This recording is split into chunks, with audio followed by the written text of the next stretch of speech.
a little bit of magic happened today. It's regarding my recent brush up on the Silva method. It came back to me and I was thinking, that's interesting. So, because I used it, but then I moved past it in many ways, because again, my perspective on things has shifted. And I was thinking, why is it here? And I applied the method to find out why it's here.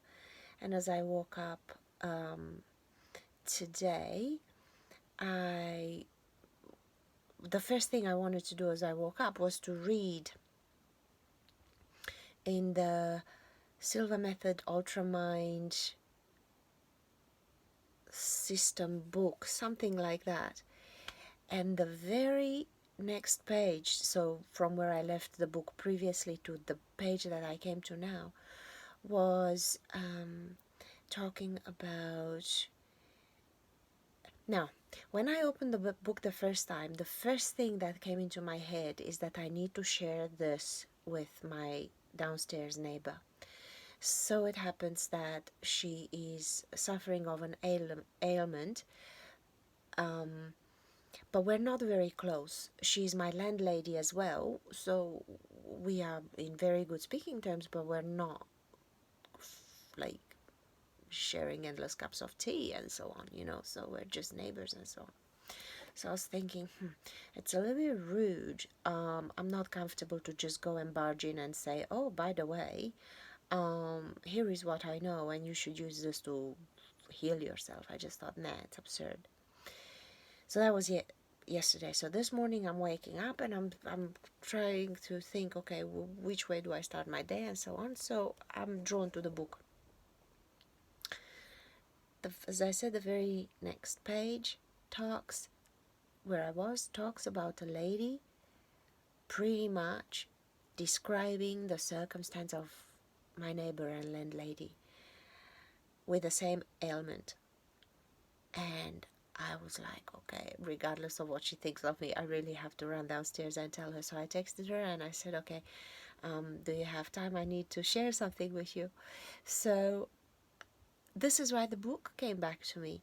And why am I sharing this? First of all, to kind of, it brightened up my day to know that I was of a little bit of service to someone I physically know.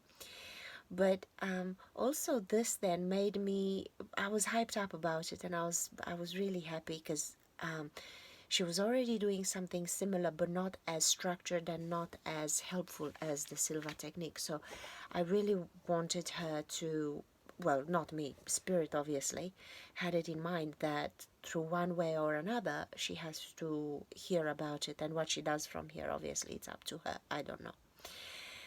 But since I moved into this house, I had the feeling, the moment I realized that she's actually not 100% well, I had the feeling that I would partake in her healing. And I was like, up yourself much?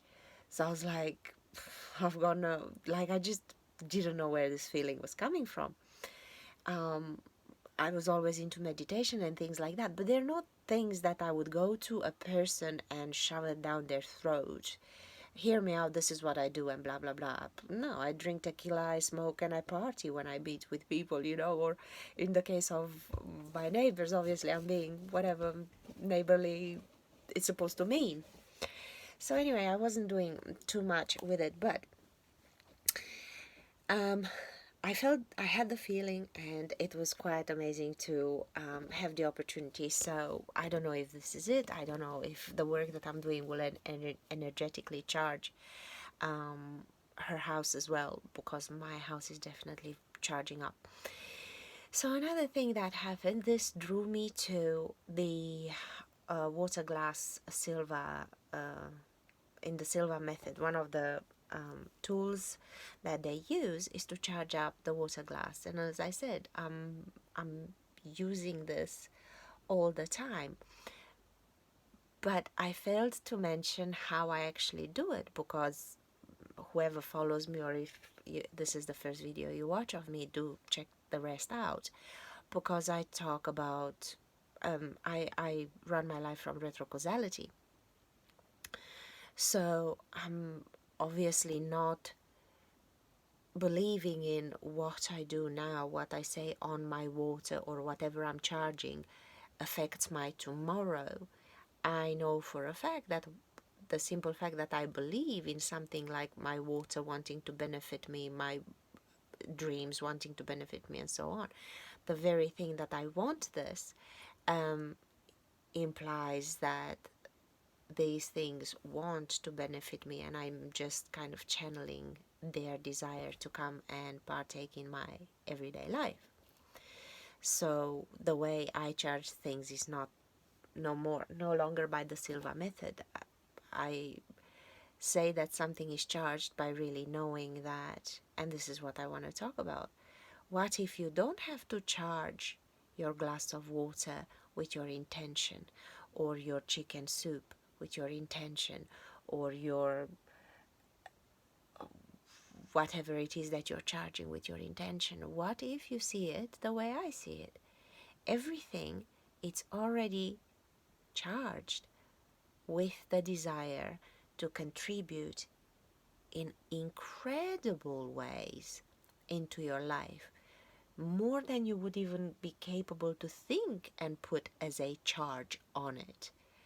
So what if the little, whatever it is, the little desire that you could charge into your water, it's minimal, it's minute by comparison to how much that water wants to contribute to you? Or your cup of tea, or the clothes you wear, or the shower you bathe in, or the food you eat. If you had no point of view that this is just water, this is just a cup of tea, oh, that's gonna give me the shits, oh, that's gonna make me hyperactive, oh, I shouldn't drink that, rah, rah. So if instead of treating it like we used to treat servants in the old ages, when we really didn't even consider them as human beings, we didn't acknowledge their existence, this is what we do with all the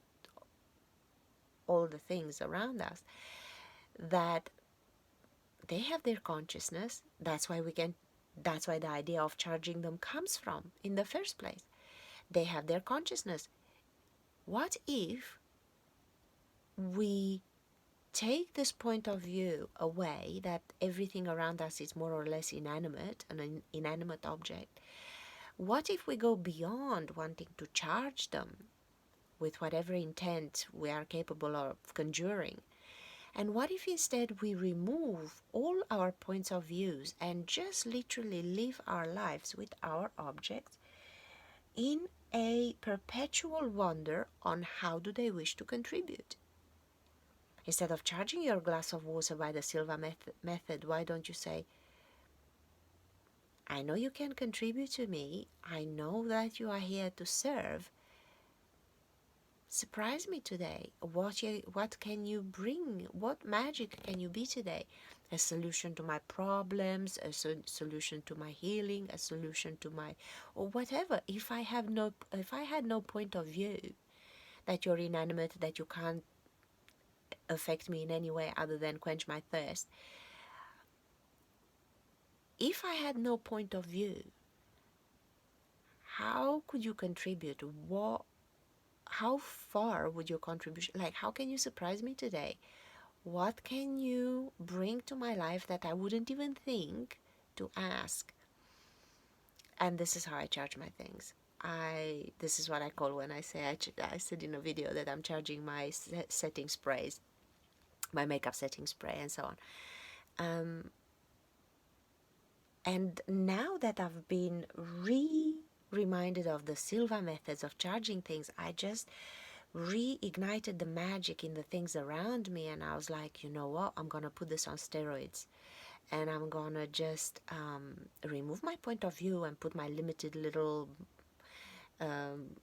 charge on them and just say, how would you contribute? How, if I had no point of view, if I really let you give me everything you can, what would that look like? What would that look like? What are you here to contribute with? And just see the magic that occurs. Because literally, like I think Einstein said, either everything in life is magic, as you look at your life, either everything in your life is magic, or nothing is.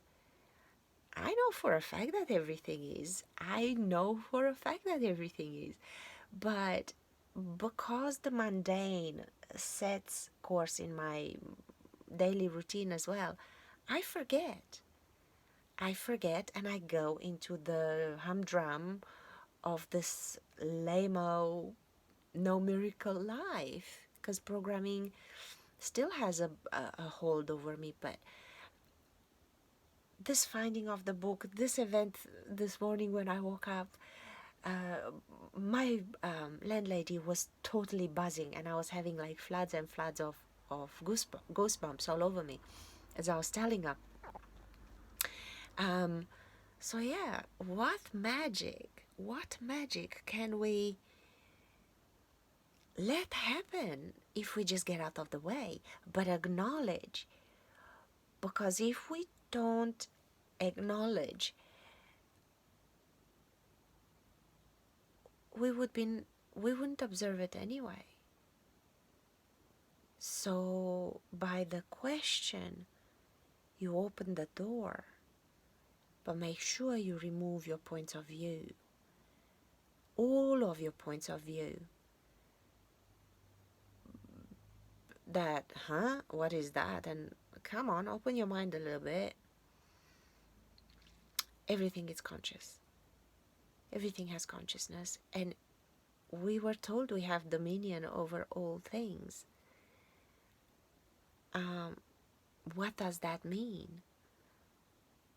So yeah, I'm just gonna remember that more. So I hope you do too.